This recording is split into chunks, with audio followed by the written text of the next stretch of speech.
Howdy, Chef Al here. We're in Montana, and this is Johnny. Hi, everyone. Congratulations, Thank Johnny, you. on Thank this you. nice antelope. Thanks. Of course, it's already been caped out, skinned, and ready to go to taxidermist. So we're going to take this apart. So the age of the animal and how the animal was shot and those kinds of things, and your goals of what you would like to do with the meat all determine how we're going to take it apart. Okay. Meaning, if you wanted to take a rack of ribs off of here, and we just actually blew a big hole in here, you know, we can't use those ribs. But we could use the ribs because it's nice and clean on this side.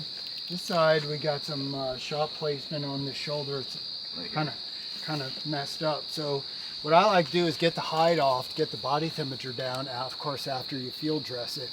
And then once the hide's off, then you can see what is hidden by the hide, because when the hide's still on there and it's all bloodshot underneath there, you really don't know what's going to happen until you get that hide off. Yep. So now we got the hide off, and we can see what we're dealing with, or what we can expect to deal with right here. You know, we can approach this different ways. So it's hot out, but it's starting to form a nice skin on it. It's cooling down to about 70, which is perfect. And you guys did a great job of not getting hair on the meat, because you know, antelope, you can just go like this and literally pull the hair out. Yeah. So you know, that's a really good job. It's nice and clean, it's not dirty, and we're pretty much ready to go. So what I'm going to do is we'll do as Simon says.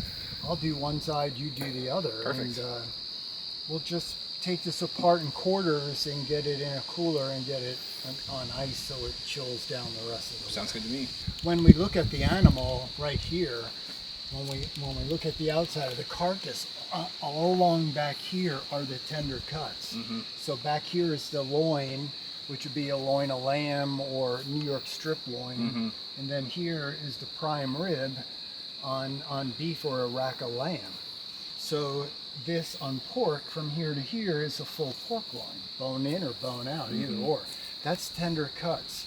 Right here on the front shoulder, which on a little antelope you really don't see much, but right here is the flat iron steak on the front shoulder. So that's the most tender cut on the front leg. Okay. And then here, this is the inside or top round. So in a restaurant, I buy top rounds of veal. That's the muscle that we're buying, and that's what we make veal scallopini out of. So this is the most tender cut on the hind leg. So all tender cuts are approached the same way, including that right there. That's the tenderloin or the filet mignon. So all tender cuts get dry cooking methods. All tough cuts, like the shank down here, or part of the brisket, or the ribs, they're low and slow. You know, they're braised or stewed or barbecued. Barbecued is not that good of a term because they don't have any fat, so it's hard to barbecue actually slow cook because of the fat content. That's similar to like smoking meats? Well, you can smoke them, you know, but anything like that we would inject a brine if we're going to slow cook them like that. So really what we need to do is we need to go in here and see what we got. So we need to pull this flank off. Okay. So this is the flank steak, and because it's fresh, we can actually take this off and utilize it. We're going to just, in this piece right here, there's always a wad of fat on here, but this muscle, you see that muscle that's in there? That's the tri-tip. So that's, you know, the California tri-tip everybody knows, but on an antelope, it's only like 4 ounces. Yeah. So it's not a big roast. So really what we want to do here is we want to just stay on the outside of that muscle, leave that tri-tip there, and you just watch this side. Now, what I'm going to do is this is the whole backstrap. So this comes all the way down like this, all the way to this front shoulder. Yep. So what we'll do is we'll come down and mark this. You can feel it, you can see that seam right there. And we're just going to cut pretty much right down to that shoulder blade. Okay? Okay. So that's this quick step, first step. So we'll leave that muscle on there. You really can't, the fat's already been Not too taken much on off. that side, yep. So really all you want to do is Make just that cut. follow this, just follow that seam right there, and just cut down to the bones. And we're going to take this muscle off the ribs. What I mean by that is we're going to just come right down the sternum here, and we're going to take all the meat off. We can't do this because we already did it, but we'll just peel a little off. One cut here. down the middle, yep. And we're going to take this muscle. So we're doing this a little bit different than we would normally do, but we're going to take all of this off. So we're just going to get it started. We're going to try to strip all the meat off this rib cage. Okay. And we're doing this just because we want to rip everything off. This is totally different than we have done in the past. So what we're going to do here is we're just going to, once we get this going, can you see how I got that meat coming off that rib cage?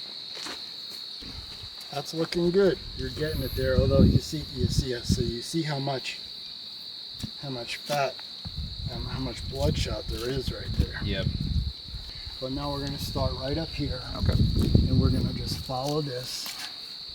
And once see that, so that's the tenderloin right there. So we don't want to cut into the tenderloin, and we don't want to cut into the back strap right here. Yep, on the side. So what we'll do is when we get down here, this is what they call the H bone. This is the part of the pelvic bone there. We're just going to follow this piece right down, and you can actually see the seam right there. And we'll just peel that down to the rib. Go to the rib. Now what we'll do here is if you look here, we've already cut there. You know, we've made that cut. So what we'll do now is we're just going to cut right along the top, the back side of this rib.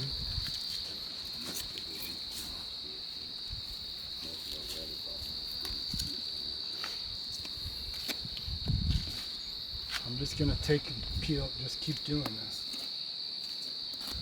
Just slice it right off the ribs. Now, once you get there, you just grab this piece, pull it out, make sure you don't pull that tree down. We want to keep this right off the neck there. So this right here, that's your prime rib. So you don't want to cut into that. But you can see the cap on here. You see how that, this all basically, this goes into the neck. So we're just going to come down and take this whole neck, this side of the neck. So we took all the rib meat, the brisket, and the neck off with all in one piece. All right. Okay, so here we have our tenderloins. So if we split it down here and then cut steaks, we'd have a T-bone. We'd have New York strip on this side, filet mignon on this side. And then right here is where we would get the porterhouse steaks. We want to come down, this bone on the inside is called the chine bone. And what we're doing is we're just cutting behind that, along that chine bone. So all these animals, whether it's a goat or if it's a pig or a rabbit, they're all basically the same. They all have tenderloins, they all have these finger bones, they all have feather bones sticking out. So once you understand the bone structure, then you understand where the muscles are. And once you identify where the muscles are, which ones are tender and which ones are not. So this is the most tender cut on the animal. It doesn't have that, this has more flavor than this. This doesn't need to age because it's already tender. So if we let that hang for a week, we're going to get a really poor yield off of this. Plus the animals know where this is. So if you feel, everything is with touch. So you want to feel, see if you can feel the edge of the pelvic bone up here. Yep. Now that's the hole through the pelvic bone, that one. But right here is the edge of it. So what, and you can see, we can find these natural seams. So basically what we're going to do is we're just going to cut right there. Then you can feel these finger bones. So in behind here, if you feel those finger bones, we're trying to, so if you feel, put your fingers right there. So you feel those? Yep, I feel that. So we want to keep the knife on the inside of those. Okay. Here, wait, let me just I'll take this one all the way out. So I'm just coming down like that. And there. You just make a slit here. Feel that, come in and actually do it. You have to kind of do it blinded. So that's why I love that knife. Yep. Because you can choke up on it, not cut yourself and do all the work. So here's that pelvic bone. We want to come in this seam, right along that bone, right along the chine bone to pull that out. And there our beautiful tenderloin, which we'll clean up later on. There you go. There you go. What you got? Got a tenderloin here. And then here is the rack or ribs, prime ribs. Of course, the neck, we took as much off of there as possible. So there's natural seams here. This is our dry tip. So right here is a bone. It's called the H bone. It's part of the pelvic bone. So if you feel that, Yep. so that's where we make our natural cut to come here. So we're just going to come around that and come straight in to these feather bones, stick up, and then cut all the way to the chine bone there. Okay, so I'll let you do that side. I can feel that right here. So if you were doing an elk and it was laying on the ground, you could do it the same way. I don't think I've ever cut the animal up the same way twice. Because of the situation and or shot placement or the specific cuts that I wanted to make. I think you got it. So on an antelope, you don't have to worry about chronic waste because antelope is not part of the cervid or the deer family. So, it's not a concern. So you can cut through the spine here with a saw and then take a saw here and cut this part and have double loin chops. Or you can make a rack, with this part. But we're just gonna pull it apart and make it boneless, like a boneless loin of pork.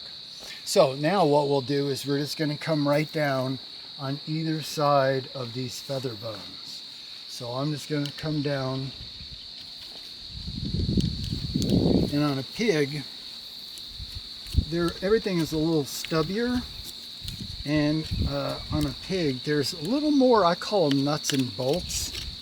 But on a pig, when you get down here to these finger bones or here to the rib bones, there's these little, I call them nuts and bolts. Yep. And you kind of have to cut around them. So now you just cut on this side. Sometimes I'll leave the head on and I'll actually leave the hide hanging over the head onto the ground.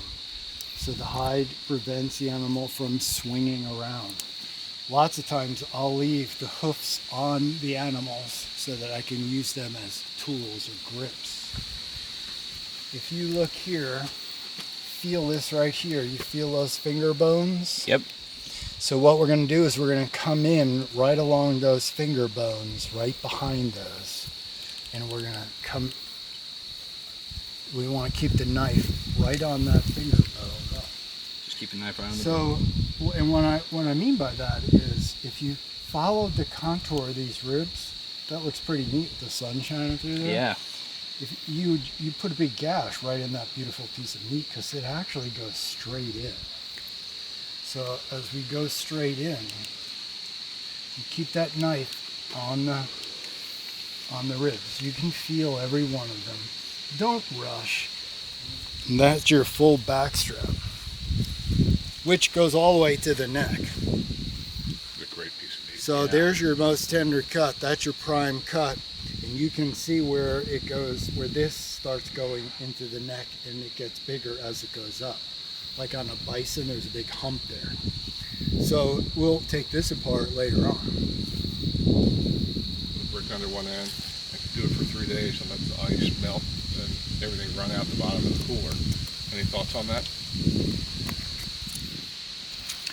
So you could actually put it in like a non-scented kitchen garbage bag and then submerge the whole leg in ice water.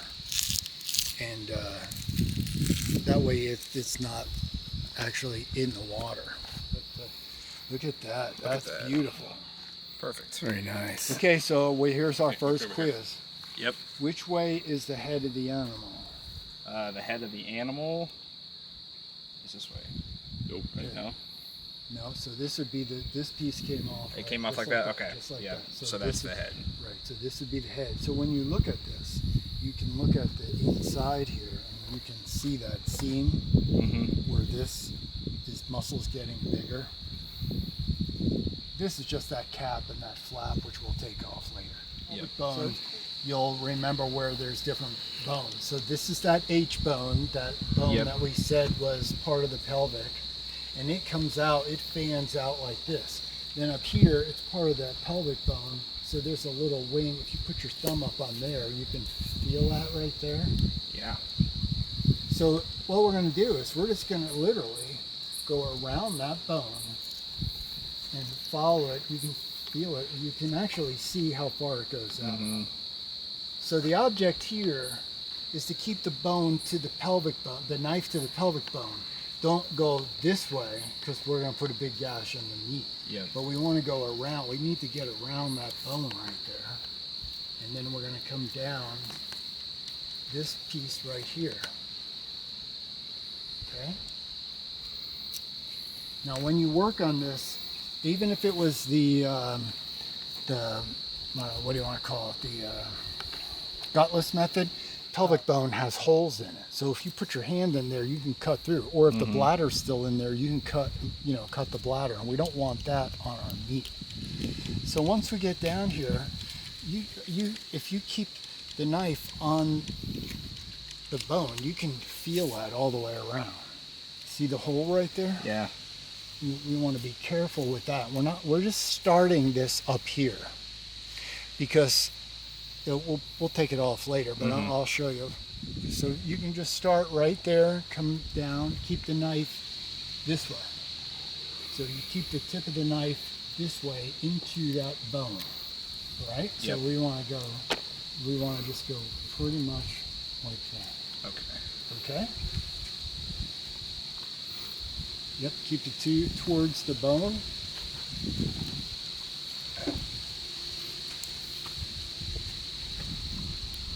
You see how you feel that? Yeah. Yep. Feel it right in there. Concept is the same. Basically we're trying to get the meat off the bone. Now what we're going to do, so we're just prepping it. We're just going to go right, we cut right down, which I already did, to the pelvic bone. And then we're going to follow the pelvic bone around. This is where the femur goes, and the ball joint is right here. We go past that, and we come in to that H bone, and we're going to follow it around. You see how it comes out? Yep. So it comes around and out. So we're going to get this. This is the sirloin butt right here. So all this is going to come off with the leg. Then we'll take it down and we'll let gravity do some work for us. See, and you can feel that bone right there. Yep. Yeah. So then we want to come in this way. See the hole in the pelvic bone right there? Yep. And you pretty much already have that off. Yeah. Now, so we could cut it like this, and then you could do it. So there's 101 ways to do it. But we're just going to take this off now. And once you see that joint right there, you put your knife in there, and we cut that tendon. And we don't put the knife all the way to the tailgate or the cutting board. Once you get through there, so once we get through there, we keep the knife on that bone, and we go under. What I mean by that is we don't go straight down to the cutting board or the tailgate. So here's that bone that we're trying to cut around. So here's that top round, that nice tender cut of muscle right there. That's where you get your sirloin steaks from. So this is a nice tender piece. So now we have the whole leg, of antelope. And we could do a ton of different things with this whole leg. You could smoke it, barbecue it, take it apart, cut all different kinds of steaks and chops and roast out of it. Just push down like you're doing and just cut right through that joint right there. Start right here. Yeah, right. So you'll see the tendon in there.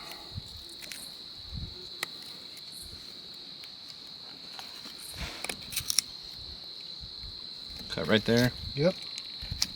Okay, that's good. Now you just need to work. Let's move this over this way and work it from here. Okay. So you want it, okay?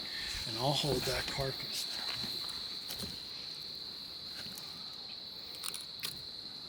That's it. That's it. As you work your way, you just move that leg around so that you can get right around that cartilage right there. So put your knife right along here, but go between the ball. The ball stays on the leg. Okay. So right in there. Yep.